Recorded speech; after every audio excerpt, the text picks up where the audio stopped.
এই রাষ্ট্রপতির হাত অনেক সুযোগ আছে, প্রধানমন্ত্রী উনি করেন। আমার কথা হচ্ছে পার্টিসিপেটরি করেন, অতীতের মতো না। অতীতে পার্লামেন্ট কেউ দেখতো না।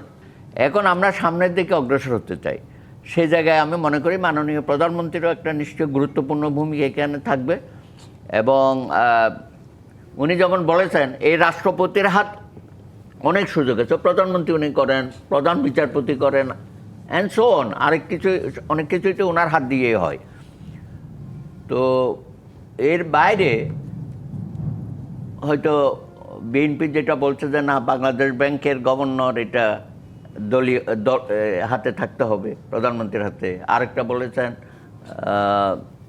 ওই যে পাওয়ার সেক্টরের যে এটা এনার্জি কমিশনের চেয়ারম্যান, সেটাও ওনার হাতে রাখতে চাই। ক্ষমতার কেন্দ্রীকরণের যে একটা অভ্যাস বাংলাদেশে ছিল, সেখান থেকে আসলে আমরা বেরিয়ে আসব। এগুলোর ব্যাপারে তাদেরই আছে। আমি ভরসা রাখি হিরন স্মার্ট ওয়াটার পিউরিফায়ারে। তো তারপরেও আমি মনে করি যে না, মাননীয় প্রধানমন্ত্রী অনেক বিষয়, বিএনপি তাদের সংসদীয় দল, তারা নিশ্চয়ই এই বিষয়গুলো, যেহেতু তারা জাতির সামনে যেটা ওয়াদা দিয়েছে সেগুলো তারা পালন করবে। বিরোধী দলের এখানে সহযোগিতার দরকার। এখন সব ব্যাপারে বিরোধী দল যদি বলে যে না, আমরা যাব না, আমরা বসবো না, আমরা সংবিধান সংস্কার চেয়েছি, সংবিধান সংশোধন চাই নাই, আরে ভাই এই কথাগুলো ওখানে গিয়ে বলেন না। আমার কথা হচ্ছে পার্টিসিপেটরি করেন।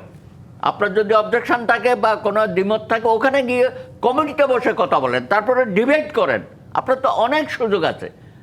হ্যাঁ, জনগণের সামনে বক্তব্য দেওয়ার, পার্লামেন্টের বক্তব্য দেওয়া মানেই তো এটা জনগণ জানে বা বুঝে দেখে। এখনো পর্যন্ত কিন্তু অতীতের মতো না। অতীতে পার্লামেন্ট কেউ দেখতো না, একপক্ষীয় ছিল তো। এখন কিন্তু জনগণের কিন্তু আমরাও দেখি। তো সেই কারণে আমি মনে করি মানুষের মধ্যে যে একটা আগ্রহ, বাংলাদেশের মানুষ এমনি রাজনৈতিক সচেতন এবং গণতান্ত্রিক সেই আগ্রহটা আসলে আমরা ইতিবাচক ভাবে দেখবো কিনা।